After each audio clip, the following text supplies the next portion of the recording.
नमस्कार दोस्तों। जरा सोचिए, परीक्षा से ठीक पहले एक ही चैप्टर को तीन तीन बार पढ़ने वाली वो थका देने वाली रटंत विद्या। हम सब ने कभी ना कभी ऐसा किया है ना। लेकिन आज बाईं ओर की उस रटने वाली थकान को छोड़िए और दाईं ओर देखिए।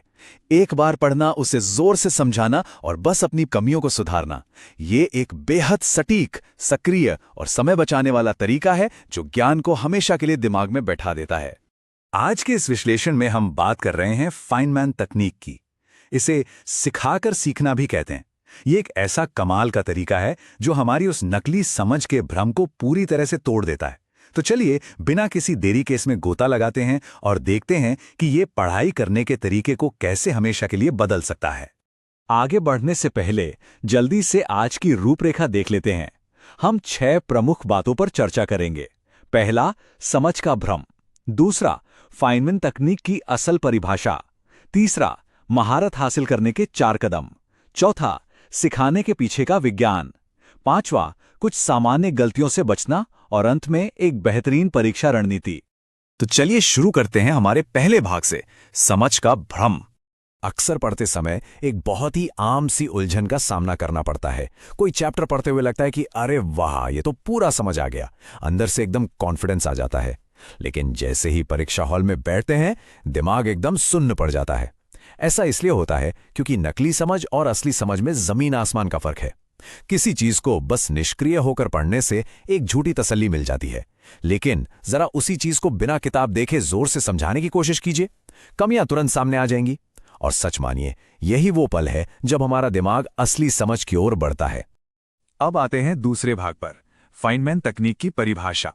इस कमाल के तरीके की शुरुआत की थी नोबेल पुरस्कार जीतने वाले भौतिक विज्ञानी रिचर्ड फाइनमैन ने। प्रिंसटन यूनिवर्सिटी के दिनों में उनके पास एक बहुत ही मशहूर नोटबुक हुआ करती थी जिसका नाम था चीजें जिनके बारे में मैं नहीं जानता। खुद को टेस्ट करने का क्या शानदार तरीका था। इसका पूरा सार इस एक मशहूर कोट में छिपा है। यदि किसी विषय को सरलता से नहीं समझाया जा सकता तो इसका मतलब है कि उसे अच्छी तरह से नहीं समझा गया है। सच बात है, भारी भरकम शब्द और जटिल भाषा अक्सर हमारी सच्ची नासमझी को छुपाने का ही काम करते हैं। तो असल में ये तकनीक है क्या?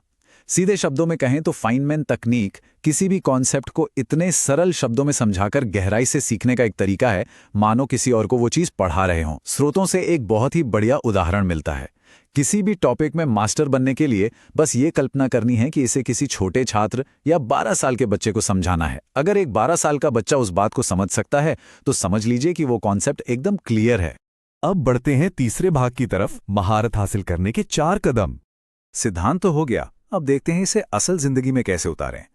सेंट मैरी यूनिवर्सिटी से लिया गया ये विजुअल ढांचा दिखाता है कि कैसे एक बहुत ही आसान सी प्रक्रिया अपनाकर मुश्किल से मुश्किल जानकारी को दिमाग में स्थिर किया जा सकता है। ये एक ऐसा सिस्टम है जो हमारी उसी नकली समझ को असली समझ में बदल देता है। चलिए इन 4 कदमों को एक एक करके समझते हैं। पहला कदम, एक अवधारणा चुनें। शुरुआत करने के लिए स्टैटिस्टिक्स का कोई फॉर्मूला ले सकते हैं या फिर अकाउंटेंसी का कोई नियम। दूसरा कदम, इसे बिल्कुल सरल शब्दों में समझाएं। तीसरा, अपनी समझ में आ रही कमियों को खोजें।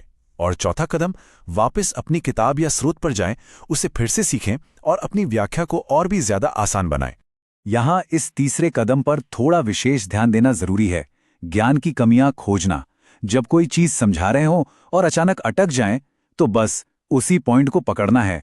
अक्सर लोग अपनी कमियों को छिपाने के लिए मुश्किल एकेडमिक शब्दों का इस्तेमाल करने लगते हैं, पर याद रखें, समझाते हुए अटक जाना कोई विफलता नहीं है, बल्कि ये तो वो जादुई पल है जहां असली और सटीक लर्निंग शुरू होती है। आगे बढ़ते हैं हमारे चौथे भाग पर, सिखाने का विज्ञान। अब ये मत सोचिए कि ये सिर्फ एक विचार है, इसके पीछे पक्का विज्ञान है। आधुनिक तंत्रिका विज्ञान और कड़े शोध फाइनमैन के इन तरीकों को पूरी तरह से सही साबित करते हैं। वॉइसक्राइबर के डेटा से एक बहुत ही दिलचस्प आंकड़ा सामने आता है। G = 0.55। यह नंबर दिखाता है कि खुद को समझाने और जानकारी को दिमाग से वापस निकालने के फायदे कितने ज्यादा हैं। यह ठोस शोध साबित करता है कि सिर्फ चैप्टर को बार बार पढ़ने के बजाय खुद का टेस्ट लेना असल में वैज्ञानिक रूप से कितना शक्तिशाली है।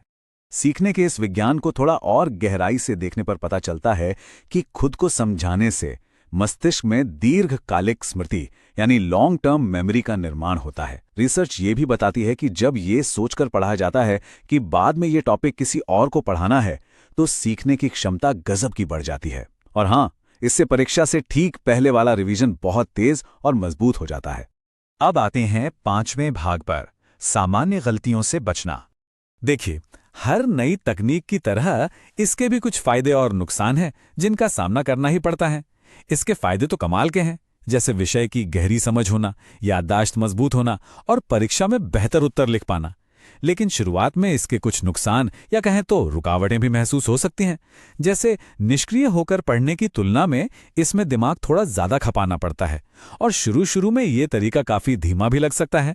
लेकिन यकीन मानिए, ये जो एक्स्ट्रा मेहनत है ना, यही वो निवेश है जो असली समझ के लिए बहुत जरूरी है। इसे लागू करते समय कुछ आम गलतियां भी हो जाती हैं जिनसे बचना चाहिए। सबसे बड़ा जाल है जानकारी को याद करने के बजाय बस नोट्स पर नोट्स बनाते रहना। दूसरा खतरा है कि अर्थ साफ करने की बजाय माइक्रोट्यूब्यूल्स जैसे भारी भरकम और अपरिचित शब्दों के पीछे अपनी नासमझी को छुपा लेना। और आखिरी गलती, सिर्फ हैप्पी पाथ यानी आसान हिस्से को समझा देना और उन मामलों को नजरअंदाज कर देना जहां वो सिद्धांत फेल हो जाता है। और अब हमारा छठा और आखिरी भाग, बेहतरीन परीक्षा रणनीति। इन सारी बातों का अगर एक साथ मिला दें तो फाइनमैन तकनीक आने वाले एग्जाम्स के लिए एक जबरदस्त व्यवहारिक रणनीति बन जाती है। इसे अंतरालित फाइनमैन अभ्यास कह सकते हैं। इसमें होता यह है कि हम फाइनमैन के चक्र को अंतरालित दोहराव के साथ मिला देते हैं। मान लीजिए दिन 0 पर 15 मिनट का फाइनमैन सत्र किया, फिर दिन 1 पर बिना कोई नोट्स देखे उस कॉन्सेप्ट को बस 60 सेकंड में फिर से समझाइए, और फिर 7वें दिन इसे दोबारा समझाइए और इस बार रोजमर्रा की जिंदगी का कोई नया उदाहरण भी जोड़ दीजिए। बस ये चक्र उस ज्ञान को हमेशा के लिए दिमाग में लॉक कर देगा। तो इन सारे स्रोतों से सबसे काम की बात क्या निकली? इस मेमोरी हैक को हमेशा याद रखना है। यदि कोई सीखने वाला किसी चीज को सिखा सकता है तो समझ लीजिए कि वो उसे पूरी तरह समझ चुका है।